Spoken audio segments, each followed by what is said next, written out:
Chapter 12. Badger.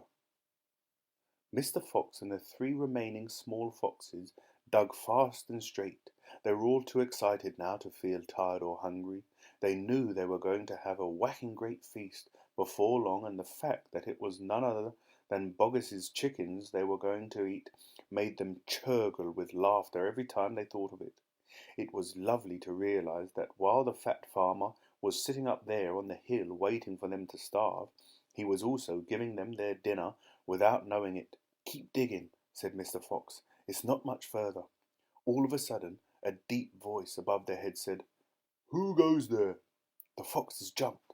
They looked up quickly, and they saw, peeking through a small hole in the roof of the tunnel, a long, black, pointed, furry face.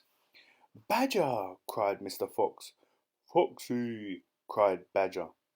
"My goodness me, I'm glad I've found someone at last. I've been digging around in circles for 3 days and nights, and I haven't the foggiest idea where I am." Badger made the hole in the ceiling bigger and dropped down beside the foxes. A small badger, his son, dropped down after him. "Haven't you heard what's happening up on the hill?" Badger cried excitedly. "It's chaos. Half the wood has disappeared, and there are men with guns all over the countryside. None of us can get out, even at night. We're all starving to death." "Who is we?" asked Mr. Fox. "All us diggers. That's me and Mole and Rabbit and all our wives and children. Even Weasel, who can usually sneak out of the tightest spots, is right now hiding down my hole with Mrs. Weasel and 6 kids. What on earth are we going to do, Foxy? I think we're finished." Mr. Fox looked at his 3 children and he smiled. The children smiled back at him, sharing his secret. "My dear old Badger," he said, "this mess you're in is all my fault." "I know it's your fault," said Badger furiously. "And the farmers are not going to give up until they've got you.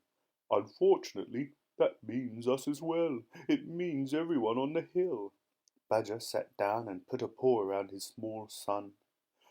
"We're done for," he said softly. "My poor wife up there is so weak she can't dig another yard." "Nor can mine," said Mr. Fox, "and yet at this very minute she is preparing for me and my children the most delicious feast of plump, juicy chickens." "Stop!" cried Badger. "Don't tease me. I can't stand it." "It's true," cried the small foxes. "Dad's not teasing. We've got chickens galore." "And because everything is entirely my fault," said Mr. Fox, "I invite you to share the feast. I invite everyone to share it. You and Mole and Rabbit and Weasel and all your wives and children. There'll be plenty to go round, I can assure you." "You mean it?" cried Badger. "You really mean it?" Mr. Fox pushed his face close to Badger's and whispered darkly, "Do you know where we've just been?" "Where?" "Right inside Boggis's chicken house number 1. "No!" "Yes, but that is nothing to where we are going now. You have come just at the right moment, my dear Badger. You can help us dig, and in the meanwhile your small son can run back to Mrs. Badger and all the others and spread the good news." Mr. Fox turned to the small badger and said, "Tell them they are invited to a fox's feast. Then bring them all down here and follow this tunnel back until you find my home." "Yes, Mr. Fox," said the small badger. "Yes, sir. Right away, sir. Oh, thank you, sir." And he scrambled quickly back through the hole in the roof of the tunnel and disappeared. Chapter 13.